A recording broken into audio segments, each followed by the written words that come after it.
Hello travelers, Boardman21 here, and today's build is the solo bear played as the Druid Mastery.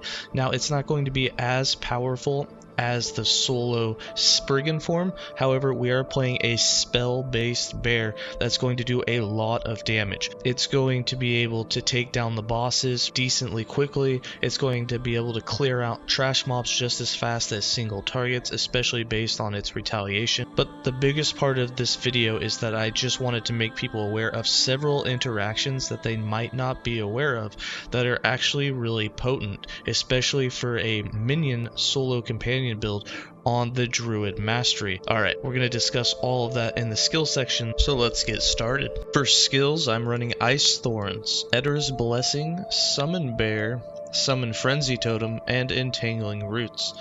Now the reason I went with Ice Thorns is because we are wearing a two-handed weapon, which means it's free, so it won't cost us anything to cast it, and we have insta-cast, so it'll constantly be going off. Other things that you'll get is you can get your critical strike avoidance from Ice Thorns. So I have 1 point in Emblem of Might to make it free, 1 point in Nemephili, 1 point in Thorn Shield. So what this does is you now get a shield for 1 second after you cast it. This shield grants you armor.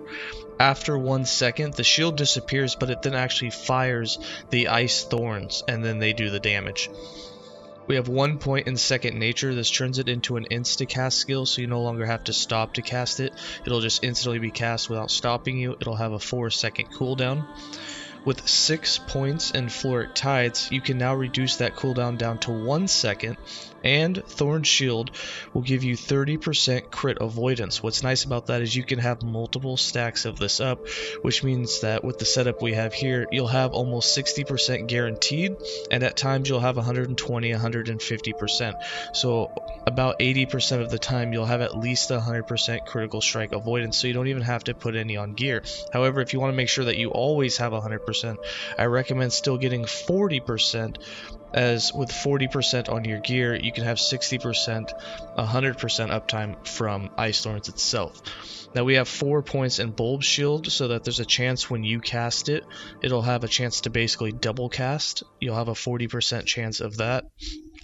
3 points in Bark Shield gives you 60 additional armor on top of the 40, so for every stack of the shield you have, you'll have 100 flat armor increased, and 3 points makes it last 1.9 seconds instead of 1 second.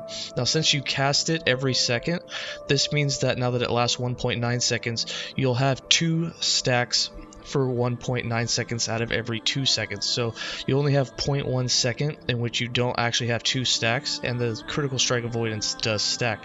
So you'll almost always have 60% uptime guaranteed. Now you get even higher when it does a double cast. So if you get lucky and get a couple double casts in a row, you'll be sitting at 90, 120, 150% critical strike avoidance. And when I go over the skill rotation towards the end of the video, I will show that and how it goes up and how active you can keep that. For Eterra's Blessing, now here's what I did with Eterra's Blessing. So first off, we're going to stack, basically attunement is the most important thing in the entire build. Why? Because attunement gives you mana efficiency with Eterra's Blessing, and it gives you more increased healing effectiveness. Now Eterra's Blessing is doing a lot for us in this build. Since this is based around a solo companion, we want to hit it with Eterra's Blessing as much as we can, and we also want to hit ourselves with Eterra's Blessing. It's going to cap out a bunch of our resistance, but it's also going to make your companion have 100% taunt, which means that everything's going to be targeting your bear instead of you, which is good because your bear is in retaliation mode, and the more you get things to target it, the more damage it's going to do and the faster it will kill everything. On top of that, since they're not attacking you, it means you don't have to worry about, you know, a lot of defenses on your gear, because you don't really have to worry about taking hits. And then at the same time, because the bear will be taking all the damage, this will also heal the bear, so it'll always be at full life because you're going to be healing it so much each time that you cast it. On top of that, the mana efficiency that you get with attunement reduces the cost. You can see that we got the cost down to 10. Yeah, 10. That means you can basically cast it all the time. In fact, you have 10 mana regen, so you can cast it one time every second and still have full mana. Now, because we're stacking attunement, we also have a buttload of mana. Alright, let's get into these skills real quick. We have 3 points in Improved Blessing for increased healing. 5 points in Ardent Touch gives your companion increased movement speed and increased cast speed. 4 points in Binding Heal means that every time that you heal the bear, you're also going to be healed for 60% of the amount, which is great. 2 points in Encourage raises the mana cost by 5, and it has a chance to refresh the companion ability.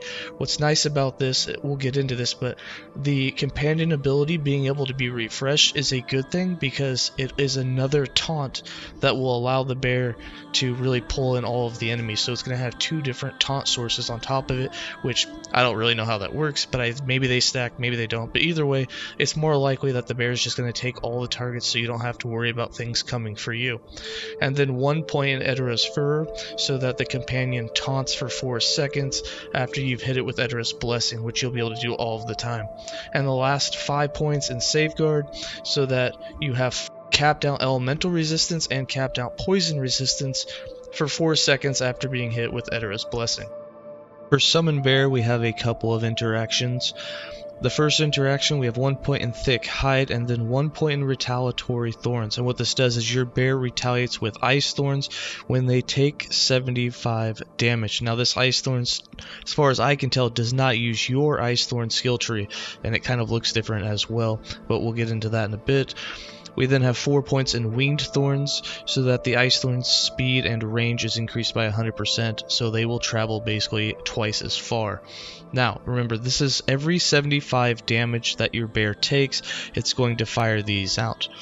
Remember that. Now we have 3 points in Lacerating Claws for 45% more damage and some chance to bleed. And then with 1 point in Thorn Bear, your bear now casts Briarthorn, which means that its main attack is going to be a ranged spell that does physical damage, and your bear has a lower retaliation threshold. So now instead of taking 75 damage, the bear only needs to be hit for 30 damage. Now, one thing to note is this is 30 damage per hit. So if you take a hit of 10,000 damage, you only cause the retaliation 1 time.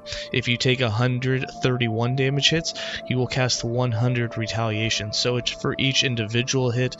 It can only be procced up to once for each hit. The best thing that you can do is have your bear sit in some dot damage that's doing at least 30 damage per tick, and it goes absolutely berserk. We then have 3 points in Barbed Thorns, so that there's a 60% chance of double damage. We have 3 points in Shredding Thorns, so that every attack has a 60% chance to shred armor. We do not put 1 point in Ursane Endurance.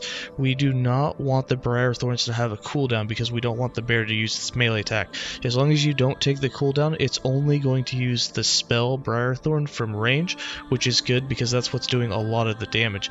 Now, the Retaliation Ice Thorn is also a physical spell. So Briar Thorn and Ice Thorn, which are 2 different things. The retaliation damage is different than Briar Thorn. Don't get those confused. They are 2 different spells, but they are both have the same tags. So you'll be able to stack minion damage, minion physical damage, and minion spell damage, and you can get the 40 adaptive spell damage in the top of the Druid Mastery, which is why the bear is going to do crazy damage. We then have 3 points in Rapid Thorns for 24% increased cast speed, and 1 point in Piercing Thorns. You don't have to take this one, but I did because having the Briar Thorns pierce really helped clear out AoEs. Now the Retaliation Thorns are what really does the damage against AoEs, whereas Briar Thorns is more of your single target attack, but making it pierce does help. For Frenzy Totem, now Frenzy Totem gets some benefits from attunement as well. So it gets 1% increased frenzy effect per point of attunement. It also gains some health, but what's nice about that is that means that your companion is going to have even more cast speed. So by the base spell itself, the totem gives 20% increased cast speed. With 4 points in Rabidity, it has 40% increased frenzy effect. On top of that, it gets a 1% increased effect per point of attunement, and you can easily stack 80 attunement in this build, which means you're actually getting 120% increased effect, which means you actually have closer to about 44-45% increased cast speed instead of 20%, and that's huge. You have 1 point in Reinforced Totem to give it some more health and duration, 3 points in Revitalizing Totem for some health regen, 5 points in Venomous Intent for global poison chance. You don't need these points here, however I like it, but if you want you can get into the Frenzy Totem Refreshes Companion ability, but you're basically going to get that with Eterra's Blessing, so it's not really needed. The 3 points in Revitalizing Totem was to unlock down below. 3 points in Symbol of Haste so that you get haste whenever you summon Frenzy Totem. This is helpful if you need to run out of the way of projectiles. 1 point in Symbol of Selflessness so that the Frenzy Totem only affects companions with the cast speed and those benefits. You still get the haste. This brings your total percentage up to 150%, which means you're now getting 50% cast speed for your companion just from Frenzy Totem. And then 3 points in Warding Totem, which will give your companion 60% elemental and physical resistance. But remember, it's already getting the elemental from Eterra's Blessing, so you don't necessarily need this. You can put it somewhere else if you like, but I just like to add it in there in case one kind of runs off or the other isn't active at that time. Now for Entangling Roots, you don't really need to cast Entangling Roots too much, but it is nice if you notice like a bunch of wolves in a map all of a sudden spawn. You can do Entangling Roots so that the bear can kill them before they ever get to you because it slows them down by so much. It's also going to give your companion some extra damage, and on top of that it is a very nice healing skill. So it'll be able to heal you and your companion if for some reason you would expect to be damaged. If you're suddenly in a bunch of dots or some poisons everywhere, you can go ahead and lay down a Roots. The mana cost is not too expensive with it due to the fact that we're running a single patch. We have 5 points in Nourish, 1 point in Bountiful Harvest, 1 point in Mana Bloom, 3 points in Fleeting Grove, 3 points in Imbued Sap, 2 points in Grove Master, 1 point in Reclamation, and 4 points in Lasting Briar. Now it does heal for 50 health per second per patch. We only have one patch, but this also gains 4% increased healing effectiveness per point of attunement. You'll have 80 points of attunement, which means you get 320% increased healing effectiveness just from attunement. You'll get some from other sources as well, but that 320% go ahead and pumps you up to over 200 health healed per second while it's active.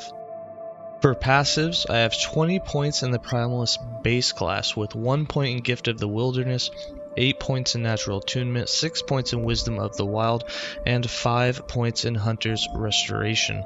I have 24 points in the Beastmaster with 5 points in Ursane Strength, 5 points in Boarheart, 1 point in Ardor's Loyalty, 5 points in Call of the Pack, and 8 points in the Chase. Now you don't really need all these points. If you'd rather put these 24 points into either the Shaman or the Druid, you can. I went up it because I really wanted the 8 points in the Chase to really maximize the minion cast speed, as 32% and 32% move speed is quite a bit for a solo companion. Also, I definitely recommend taking Ardor's Loyalty, as getting that 85% more companion damage and a little bit of companion size is really nice. I have 8 points in the Shaman with 8 points in Shamanic Infusion. This is for the 8 points of attunement. And then in the Druid we have 59 points with 1 point in Blood Claws, 10 points in Veil Warrior for the healing effectiveness for both you and the companion, 10 points in Bark Skin, 4 points in Woodlore, 8 points in Soul's Attendant for that attunement. Very important to stack as much attunement as possible. 1 point in Blossoming Vines, 9 points in Hide Skin, 5 points in Woodland Bond. And then for the real biggie, you have 1 point in Natural Duality. This gives your companion more health, more damage, and you get additional armor while a companion is active. And then 10 points in Eternal Nature, which is where the build really comes together. Gives your companion 40 adaptive spell damage, which is huge and really brings the bear and the Spriggan, if you've played the Spriggan, alive. Alright, once again, the entire build planner will be in Damit's build planner. I'll have that link so that you'll be able to see the idols, the gear, the affixes. You'll be able to see the blessings, the skills, everything, but I will still go over it. Here, there are 2 types of idols that I recommend. Ones with either healing effectiveness for either you or your companion, or ones with flat health. Now, you can also do companion or minion spell damage increase. However, the companion really doesn't need any more damage. At this point, your survivability and your ability to replenish health if you do get hit is more important. So the two types of idols here is going to be the increased healing effectiveness. In this case, we have a suffix of poison resistance. You can do any suffix that you want. And then for the 1x2s, we have increased and flat health. You can mix and match these, and again, if you want to go spell damage and really min-max your damage, you can do that as well, but again, you're really not going to need it. For the gear, wearing a two-handed staff. This has minion spell damage, minion physical damage, minion damage, and added mana. For the chest, we went with attunement. You want attunement on everything. It comes first. It's the most important, as it's what makes this build shine. After that, you basically just want health and minion stats. You don't really care about defense. Set physical and void is the only defense that we're going to go with besides HP. So we have attunement, vitality, health, and shared spell damage. For the helm, we have set physical and void, attunement, increased health, and shared spell damage. Remember, this shared here is only, what is it, it's only tier 1. Yeah, it's not even a big deal. You can obviously get higher. For the amulet, we have increased minion physical damage, set physical and void resistance, minion damage, and health. For the rings, we have attunement, minion physical damage, minion damage, and necrotic resistance. Necrotic resistance comes last, don't worry about it. Minion damage is less than you can get with minion physical damage. Go for physical damage first, but always go for attunement first. Get T5 attunement on everything, as that's what's going to make the build really good. For the belt, set physical, increase minion health, increase minion damage, and hybrid health. The other ring, attunement, increase minion physical damage, minion damage, and health. For the gloves, we have attunement, minion physical damage, and hybrid health. For the boots, we have attunement, set physical, some necrotic resistance, and some hybrid health. You can do movement speed instead of necrotic resistance. If you want more movement speed, it'll definitely help you. But again, when you're running echoes and stuff, you're going to be waiting for your bear to catch up to you anyways. And then for the relic, we have the stained tome with attunement, increased minion physical damage, minion damage, and some set necrotic resistance. For the character sheet, as you can see, without anything active, we have our physical and void resistance set. Our poison is capped.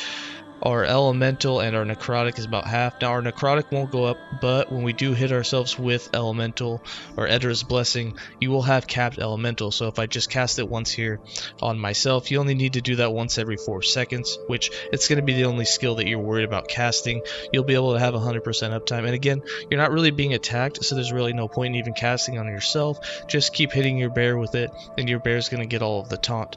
We have 20% armor, a mere 1% dodge. Not really worried about too much dodge. And then for our stats, we don't really have anything because we're not doing attacks. Your Ice Thorns will be doing a little bit of damage, so will your Entangling Roots, but your damage is not what matters. It's the bear that will be slaughtering everything. And then for the minion stats, we have the 869% minion physical damage and 735% minion spell damage. Those two things are going to be what are your Briar Thorns and the Retaliation Ice Thorns are going to be really doing good damage with. Alright, and then for like the skills, so let's do some of the skill interactions and show you exactly what I mean by them. So for starters, Ice Thorns giving you critical strike avoidance. If you go to your defense stats, you'll see that you have 0 critical strike avoidance right off the bat. However, you can put Ice Thorns, which is a 0 costing skill, onto autocast, which I like to do, and you'll notice that you have 60, 90, this will go higher, lower. You'll basically almost always have 60% minimum. It'll drop to 30 for a very split second, but you're basically going to have 60% minimum, and then at times 90, 120. It'll go as high as 150 if you get a perfect recast on everything in a row. So with that, you can see it jump to 150 there for a second. You'll see that if you put 40% critical strike avoidance on your gear instead of like some health, you will always be at least 100%. We actually got to 180% right there for a second, which is just crazy. And then you also get some of that additional flat armor when that happens, which is a little bit more damage reduction. Alright, now for the other things. So when I like to also put my Bear War on autocast and the Frenzy Totem on autocast. So we're just going to have everything on autocast, so you're not even worried about it. Now here's some of the cool things that happens. Now, Eterra's Blessing only costs 10 mana, and remember, it's going to put taunt, it's going to make your companion bigger, and it's going to heal everything. It's also going to have a 50% chance to refresh the Bear War ability, which is also the Bear War is a thing that will go off. It'll heal, it'll slow enemies, and it will do another layer of taunting that makes enemies go for it instead of you. So you can see right now, I'll wait until right after he uses it. I'll do a couple of Eterra's blessings, and on average, 1 out of every 2 casts is going to reset it. So just like that, cast it, boom, he instantly reused it, and then you can notice you got yourself one mighty big bear when it's going on. And that's how I like to run it. I just have those 3 on auto cast, and then I go around, and you can see your mana just stays full because nothing really costs mana. The Ice Thorns is free, the War is cheap, it also has mana efficiency per point of attunement, Frenzy Totem's not very expensive, and then Eterra's Blessing, of course, only being 10. You can just sit here and cast it over and over again. If you do get low on mana, you can just wait in between 5 waves in the arena and let it get back up. And then we have Entangling Roots. Entangling Roots is kind of like a last minute thing. I only use it if I notice like my HP starts dropping, if I'm being targeted for some reason, or if I can't get to my bear and hit him with an Eterra's Blessing, or if he goes down for some reason because I haven't healed him. You can just drop a Roots and then hit him with it. And you're gonna notice it doesn't take a whole lot of mana. You have a massive mana pool because of all of the stacked attunement. And then for attacks, you just let your bear go absolutely hog wild. You can see it's hitting the training dummy for 25,000 straight damage. You give him some Eterra's Blessing, some Roots here. He's critting for 50 to 70k, hitting for a lot more than that. He does absolutely crazy damage. The other thing that's going to do crazy damage is the retaliation. That's going to be what clears out all the trash mobs. Of course, the training dummy's not going to do any damage to him, so I'm not going to be able to show you the retaliation right here, but that's why we have gameplay, and that's what we're going to get into now. Thanks for watching.